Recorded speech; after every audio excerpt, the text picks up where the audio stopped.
केंद्र सरकार ने नेशनल क्वांटम मिशन को मंजूरी दे दी है और कहा जा रहा है कि इस मिशन से तकनीक के क्षेत्र में बड़ी क्रांति आने वाली है। सुपर कंप्यूटर से भी तेज क्वांटम कंप्यूटर बनेंगे।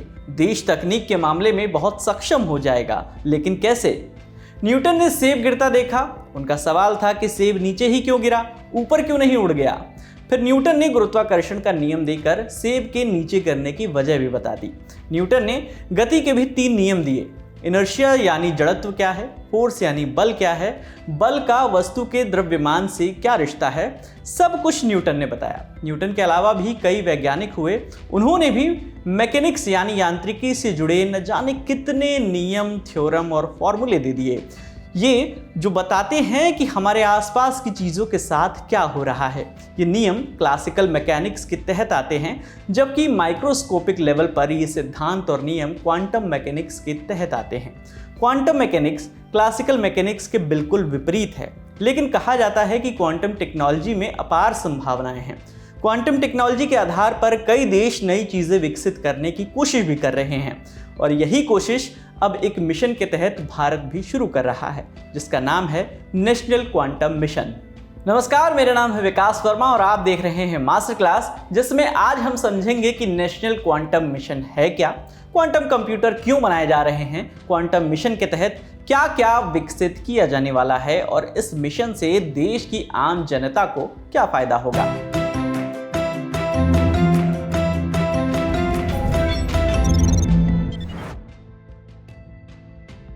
भारत के क्वांटम मिशन पर साल 2018 से काम चल रहा है। 2018 में सरकार की साइंस एंड टेक्नोलॉजी डिपार्टमेंट ने क्वांटम कंप्यूटिंग से जुड़े कुछ प्रोजेक्ट्स पर प्रस्ताव मांगे थे। इसके बाद जनवरी 2019 में क्विस्ट यानी quantum enable science and technology programme की पहली मीटिंग जो है IIT हैदराबाद में हुई। इस मीटिंग में सरकार की रिसर्च ब्रांड के साइंस रिप्रेजेंटेटिव, नीति आयोग के सदस्य, इसरो के चेयरमैन और उसके अलावा क्वांटम फिजिक्स के क्षेत्र में काम करने वाले तमाम विद्वान जो है इसमें शामिल हुए। साल 2020 के बजट में वित्त मंत्री निर्मला सीतारमण ने घोषणा की थी कि अगले 5 सालों में क्विस्ट प्रोग्राम के तहत जो है 8,000 करोड़ रुपए खर्च किए जाएंगे। और अब बीते 19 अप्रैल 2023 को प्रधानमंत्री नरेंद्र मोदी की अध्यक्षता वाली एक मीटिंग में नेशनल क्वांटम मिशन को मंजूरी दे दी गई है। इस मिशन के तहत क्वांटम टेक्नोलॉजी के तहत जो है साइंटिफिक और इंडस्ट्रियल रिसर्च और डेवलपमेंट किया जाएगा। ये मिशन साल 2023-24 से 2030-31 तक चलेगा, यानी कुल 8 साल, और इस मिशन की लागत करीब 6,000 करोड़ रुपए तय की गई है।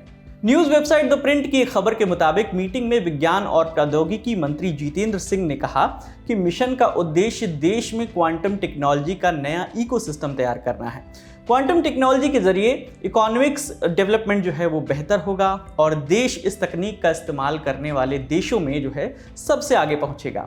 आपको बता दें कि अभी तक दुनिया भर में अमेरिका, फिनलैंड, ऑस्ट्रिया, फ्रांस, चीन और कनाडा जैसे कुल 6 देश हैं जो क्वांटम तकनीक पर रिसर्च और डेवलपमेंट का काम कर रहे हैं। केंद्रीय मंत्री जितेंद्र सिंह का कहना है कि इस मामले में अब हमारा देश भी इनसे पीछे नहीं है। क्वांटम मिशन के तहत क्या क्या किया जाएगा ये जाने, इससे पहले ये समझ लेते हैं कि क्वांटम टेक्नोलॉजी आखिर है क्या। क्वांटम शब्द लैटिन भाषा से आया है, जिसके 2 शाब्दिक अर्थ हैं, एक मात्रा और कितना। मोटा मोटी ऐसे समझिए कि क्वांटम माने किसी भी चीज की सबसे छोटी यूनिट। कितनी छोटी? एक परमाणु या उससे भी छोटी। और चीज से यहां मतलब है फिजिक्स का। कोई भी फिनोमेनन, मिसाल के लिए इलेक्ट्रिसिटी को ले लीजिए। इलेक्ट्रिसिटी की सबसे छोटी इकाई क्या हो सकती है? क्वांटम थ्योरी के हिसाब से जवाब है 1 इलेक्ट्रॉन। माने एक लाइन में कहें तो किसी पदार्थ और उससे जुड़ी उसकी ऊर्जा, गति या किसी भी तरह की उसकी परिस्थितियों को माइक्रोस्कोपिक लेवल पर समझना क्वांटम थ्योरी या क्वांटम मैकेनिक्स के तहत आता है। करीब 100 साल पहले वैज्ञानिकों ने फिजिक्स के नियम और सिद्धांतों को क्वांटम मैकेनिक्स के हिसाब से समझना शुरू किया था। जैसा हमने आपको शुरुआत में बताया था कि क्वांटम मैकेनिक्स क्लासिकल मैकेनिक्स से बिल्कुल विपरीत है। मिसाल के लिए क्लासिकल मैकेनिक्स के मुताबिक एक फुटबॉल का द्रव्यमान और एक खिलाड़ी उसे किस दिशा में कितनी फोर्स से मार रहा है, ये सब हमें पता हो तो हम ये निष्कर्ष निकाल सकते हैं कि फुटबॉल कितनी दूर बाद और कितनी देर में रुकेगी। लेकिन क्वांटम मैकेनिक्स के मुताबिक हमारे निष्कर्ष जो हैं वो गलत हो सकते हैं, क्योंकि फुटबॉल में बहुत सूक्ष्म स्तर पर बहुत कुछ हो रहा है जिसका सटीक आकलन नहीं किया जा सकता। क्वांटम टेक्नोलॉजी इसी क्वांटम थ्योरी और क्वांटम मैकेनिक्स के सिद्धांतों पर काम करती है। क्वांटम टेक्नोलॉजी का इस्तेमाल semiconductor, electron, microscope, MRI scan वगैरह में किया जाता है और इसी तकनीक का इस्तेमाल करके क्षमतावान क्वांटम कंप्यूटर विकसित करने की कवायद हो रही है। कैसे हैं ये कंप्यूटर, अब ये समझते हैं। अमेरिका, चीन और नीदरलैंड्स जैसे देशों ने कुछ क्वांटम कंप्यूटर बनाए भी हैं। कहा जा रहा है कि क्वांटम कंप्यूटर सुपर कंप्यूटर से भी कहीं ज़्यादा तेज हो सकते हैं और इन कंप्यूटर्स को हैक करना बहुत ही ज़्यादा मुश्किल का काम होगा। केंद्रीय मंत्री जितेंद्र सिंह का कहना है कि भारत पहली बार किसी दूसरे देश से कोई तकनीक उधार नहीं ले रहा है, बल्कि हम खुद इसे डेवलप कर रहे हैं। क्वांटम मिशन के तहत 8 सालों में 50 से 1000 क्यूबिट वाले इंटरमीडिएट स्केल कंप्यूटर बनाने का लक्ष्य रखा गया है। अब आप कहेंगे कि ये क्यूबिट क्या बला है।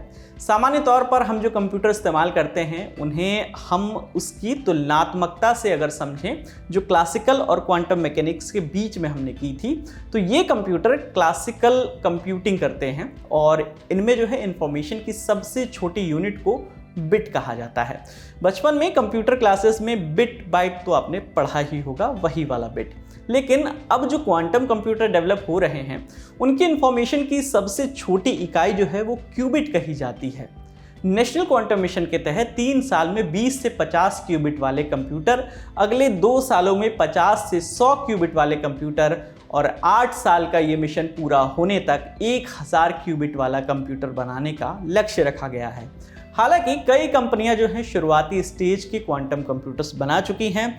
अब इन्हें और डेवलप भी किया जा रहा है, लेकिन तकनीक के जानकार इस डेवलपमेंट को चुनौतियों भरा मानते हैं। क्वांटम कंप्यूटर के अलावा क्वांटम टेक्नोलॉजी का इस्तेमाल कम्युनिकेशन को बेहतर बनाने के लिए भी किया जाएगा। नेशनल क्वांटम मिशन के तहत सैटेलाइट बेस्ड जो क्वांटम कम्युनिकेशन भी डेवलप करने की कोशिश की जाएगी। इसके जरिए देश में ही किन्हीं 2 ग्राउंड स्टेशनों के बीच 2000 किलोमीटर तक की दूरी तक के जो पूरी तरह के सिक्योर कम्युनिकेशन है वो पॉसिबल हो सकेगा। इसके अलावा 2 देशों के बीच भी ऐसा कम्युनिकेशन सिस्टम डेवलप करने की कोशिश की जाएगी। इसके अलावा भी कई मिशन के उद्देश्य हैं। इस मिशन के कई उद्देश्य हैं, जैसे कि मिशन एटॉमिक सिस्टम और एटॉमिक क्लॉक में सटीक समय बताने, बेहतर कम्युनिकेशन और नेविगेशन के लिए हाई सेंसिटिविटी वाले मैग्नेटोमीटर डेवलप करेगा। क्वांटम मिशन सुपरकंडक्टर्स, नए तरह के सेमीकंडक्टर्स और क्वांटम डिवाइस के डेवलपमेंट में भी मदद करेगा। क्वांटम मिशन द्वारा कम्युनिकेशन की बेहतरी और दूसरे इस्तेमाल के लिए सिंगल फोटोन डिटेक्टर भी विकसित करेगा। सेमीकंडक्टर पर हम मास्टर क्लास में डिटेल में बात कर चुके हैं, लिंक आपको उसका डिस्क्रिप्शन में मिल जाएगा। तो हम वापस मुद्दे पर आते हैं। सरकार ने ये जो सब ऐलान किया है वो सब काम होंगे कहाँ? क्वांटम मिशन अपना काम कर सके इसके लिए देश के top research and technology institute में 4 थीमेटिक हब बनाए जाएंगे। इन्हीं में क्वांटम कंप्यूटिंग, क्वांटम कम्युनिकेशन से जुड़ी रिसर्च और डेवलपमेंट के काम जो हैं सारे काम यहीं पर होंगे। अब सवाल है कि इससे जनता को क्या फ़ायदा होगा? तो सरकार का कहना है कि नेशनल क्वांटम मिशन से हम साइंस, टेक्नोलॉजी और इससे जुड़े इकोसिस्टम के मामले में बाकी दुनिया को टक्कर दे सकते हैं। ये भी कहा गया कि इस मिशन से communication sector, health sector, finance और एनर्जी के सेक्टर में बड़ी मदद मिलेगी। डिजिटल इंडिया और मेक इन इंडिया जैसे जो सरकारी मंसूबों को बल मिलेगा इससे। और सबसे खास बात जो केंद्रीय मंत्री जितेंद्र सिंह ने कही कि क्वांटम टेक्नोलॉजी से देश को स्ट्रैटेजिक फायदे मिलेंगे। दूसरे देशों और वहां बैठे हैकर्स को भारत का कम्युनिकेशन सिस्टम हैक करने से रोका जा सकेगा और सेनाओं का कम्युनिकेशन सिस्टम और ज़्यादा बेहतर और सुरक्षित होगा। तो आज की हमारी मास्टर क्लास यहीं ख़त्म होती है। आपके सुझाव और शिकायतें आप हमें कमेंट बॉक्स में ज़रूर बताइएगा। आपके लिए तमाम जानकारी जो है वो जुटाई थी हमारे साथी शिवेंद्र गौरव ने। कल फिर होगी मुलाकात एक नए विषय के साथ। देखते रहिए दी लर्न टॉक। शुक्रिया।